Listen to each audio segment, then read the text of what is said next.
السلام عليكم ورحمة الله وبركاته. ازيكم حبايبي؟ عاملين ايه؟ يا رب تكونوا بخير.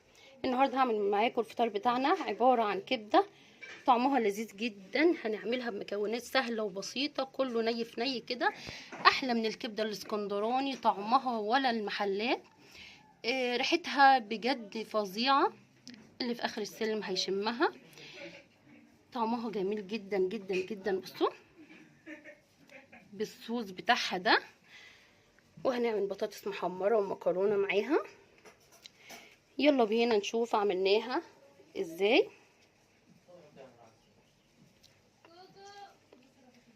هنبدأ نجيب طاسة على النار، وهنبدأ ننزل بشوية من الزيت، وهننزل بالبصل. هيكون قطع كده،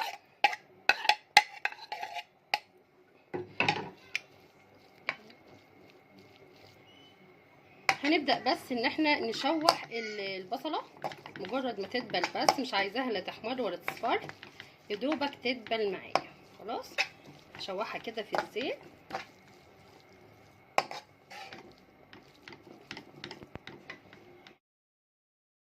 خلاص البصله بدات تدبل معايا زي ما انتم شايفين كده، مش هحمرها. هنزل بقى بالكبده بتاعتي، وهنشوح الكبده مع البصله بالطريقه دي، يا دوبك تشويحه مع البصل، وبعدين هننزل بباقي المكونات.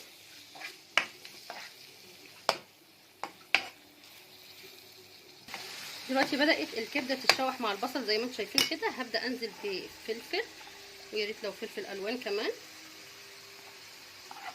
هننزل بالفلفل بالطريقه دي وهنقلبهم،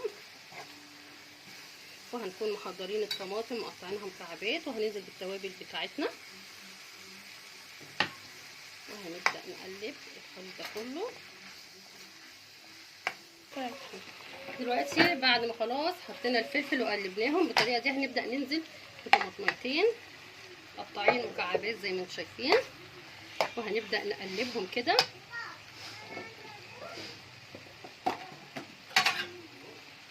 وهنحط ربع معلقه من الثوم المفروم، بتدي الكبده طعم لذيذ قوي. هنبدأ نعصر ليمونه كامله،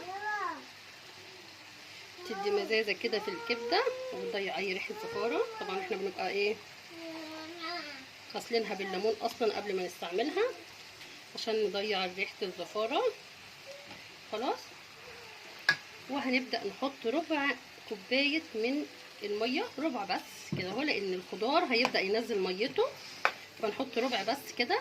هنقلب المكونات دي كلها، وهنبدا بقى نغطي عليهم لحد الكبده بتاعتنا والخضار ما تستوي. مش بياخد وقت خالص، تبقى سريعه. يا دوبك كده هنغطي عليهم والكبده تتشوح كده وتستوي، والخضار يستوي معاها. خلاص هنسيبها كده لحد ما الكبده بتاعتنا تستوي. دلوقتي خلاص الكبده بتاعتي استوت اهي زي ما انتم شايفين. الله على الريحه، بجد ريحتها لا تقاوم، جميله ولا كبده الاسكندراني. هنبدا بقى نحطها بقى في طبق التقديم، شايفين كده. الله على الجمال، بجد ريحتها تحفه، ريحتها فظيعه يا جماعه، بجد حلوه قوي.